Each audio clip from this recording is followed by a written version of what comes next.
नमस्कार, आप सभी लोगों का स्वागत है हमारे खास प्रोग्राम में। प्रिय दर्शकों, आज के इस वीडियो के माध्यम से हम लोग चर्चा करेंगे पाठ संख्या 63 के बारे में। हम लोग पाठ संख्या 63 तक पहुंच चुके हैं और हम उम्मीद करते हैं कि आप लोग पाठ अध्ययन कर रहे होंगे, और अगर कर रहे हैं तो निश्चित है आपके ज्योतिष समझ में आ रहा होगा। और इस वीडियो के माध्यम से हम लोग जानेंगे कि वृश्चिक लगन में कौन कौन से ग्रह शुभ होंगे और कौन कौन से ग्रह अशुभ होंगे। 12 लग्नों में से कोई ना कोई एक लग्न आपके समक्ष, कभी भी पत्रिका अगर आती है तो 12 लग्नों में से ही कोई ना कोई एक लग्न होगा जिसका आपको फलादेश करना होगा। और जब 12 लग्नों को आप समझ लेंगे हर लगन में कि कौन कौन से ग्रह शुभ परिणाम देंगे और कौन कौन से ग्रहों की महादशाएं अंतरदशाएं शुभ अशुभ होंगी, तो बहुत ही सरलता होगी आपको फल कथन कहने में। तो आज के इस वीडियो के माध्यम से हम लोग समझते हैं वृश्चिक लगन में कौन कौन से ग्रह शुभ हैं और कौन कौन से ग्रह अशुभ हैं। तो उसके लिए सबसे पहले नंबर पर आप वृश्चिक लगन का एक चार्ट तैयार कर लीजिए।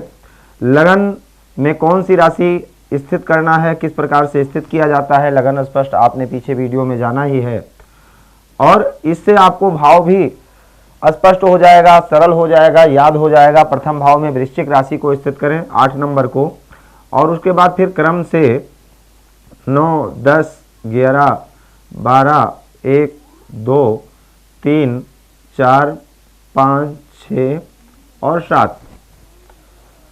अब वृश्चिक लग्न में कौन कौन से ग्रह शुभ हैं, यहां लिखिए शुभ और यहां लिखिए अशुभ।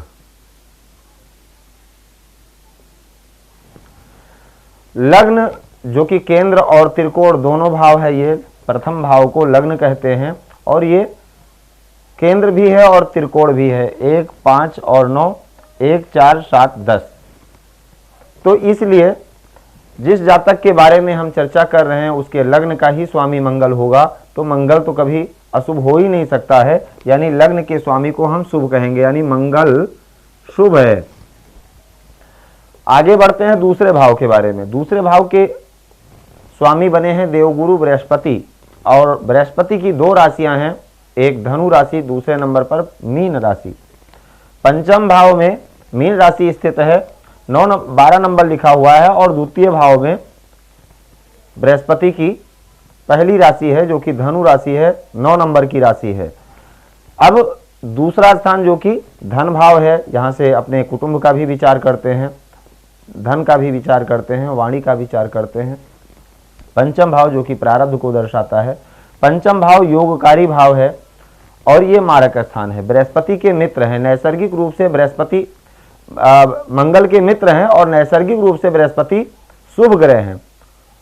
तो लग्नेश के मित्र होने के कारण, नैसर्गिक रूप से शुभ ग्रह होने के कारण, और तीसरे नंबर पर योगकारी स्थान के स्वामी होने के कारण देवगुरु बृहस्पति भी वृश्चिक लगन की पत्रिका में शुभ परिणाम देंगे। तीसरे नंबर पर तीसरे भाव के स्वामी शनिदेव हैं। चतुर्थ स्थान में भी कुंभ राशि स्थित है, यानी 11 नंबर की राशि चतुर्थ स्थान में है, और तीसरे स्थान में 10 नंबर की राशि है, यानी मकर और कुंभ के स्वामी शनिदेव हैं। चौथा स्थान है, ये सुख भाव है, केंद्र स्थान है, और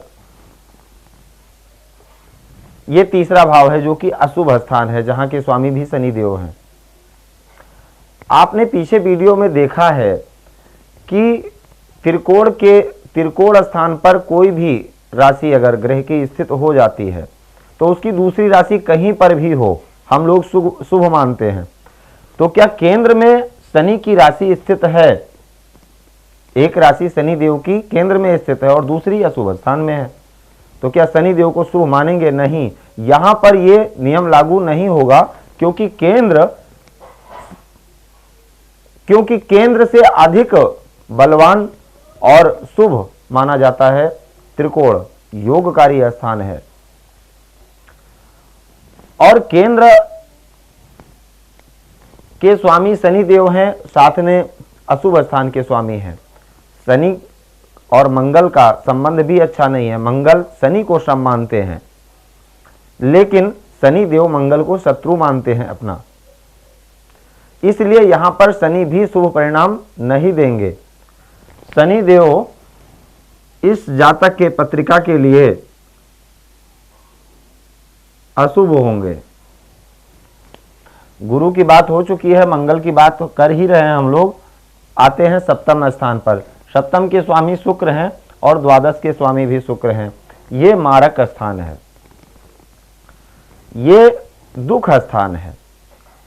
शुक्र की एक राशि मारक स्थान में है, दूसरी राशि दुख स्थान में है। मंगल से इनका जो व्यवहार है, विचार है, वो समता का है, ना मित्र है ना शत्रु है।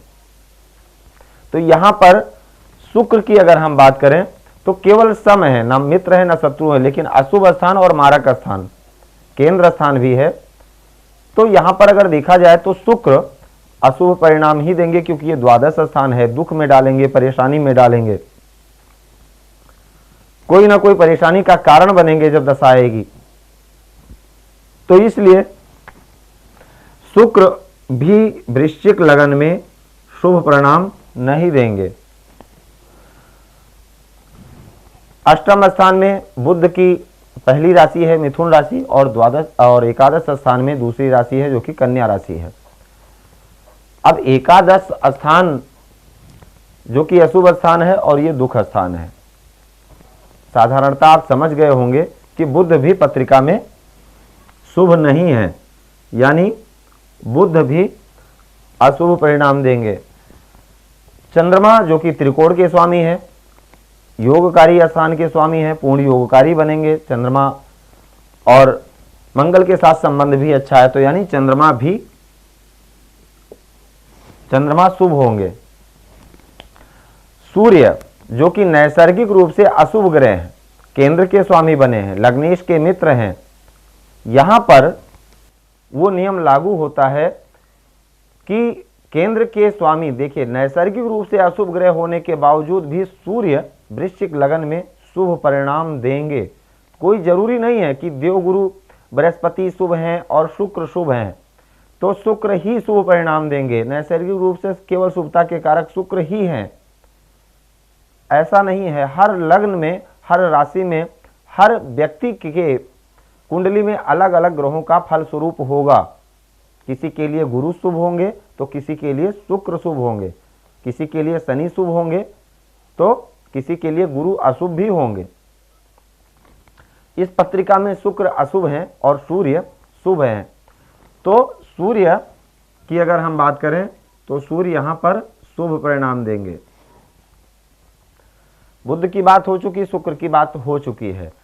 तो इस प्रकार से अगर हम सरलता से इसको दिमाग में रखेंगे कि इस लगन की पत्रिका में कौन कौन से ग्रह शुभ हैं और कौन कौन से ग्रह अशुभ फल देने वाले हैं, तो हमको फल कथन कहने में बहुत ही सरलता होगी।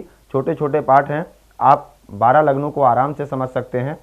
और वृश्चिक तक पहुंच गए हैं। अगले पाठ में हम लोग बात करेंगे धनु लग्न में कौन कौन से ग्रह शुभ होंगे और कौन कौन से ग्रह अशुभ होंगे। हम आपसे यही कहेंगे, पाठ का जो क्रम है वो टूटने ना पाए, क्योंकि अगर आपने पाठ संख्या 62 को पढ़ा है तो 63 जरूर आपको समझ में आएगा। आज के लिए सिर्फ इतना ही। आप सभी लोगों का बहुत बहुत धन्यवाद। जय सिया राम। भूमि, भवन, वाहन, धन संपत्ति, शादी, व्यापार एवं संतान आदि से संबंधित समस्याओं से हैं परेशान और चाहते हैं उसका संपूर्ण निदान, तो ज्योतिर्विद अमरीश तिवारी जी से तुरंत संपर्क करें। हमारे संपर्क सूत्र हैं 9718504998। हमारे यहाँ वैदिक ब्राह्मणों के द्वारा सभी प्रकार के पूजा पाठ, कर्मकांड, यज्ञ अनुष्ठान, विवाह, गृह कलेश, काल सर्प दोष व नवग्रहों की पूजा आदि कराई जाती है। हमारे यहाँ सभी प्रकार के यंत्र, राशि रत्न, कवच, जन्मपत्री एवं रुद्राक्ष सिद्ध किए जाते हैं।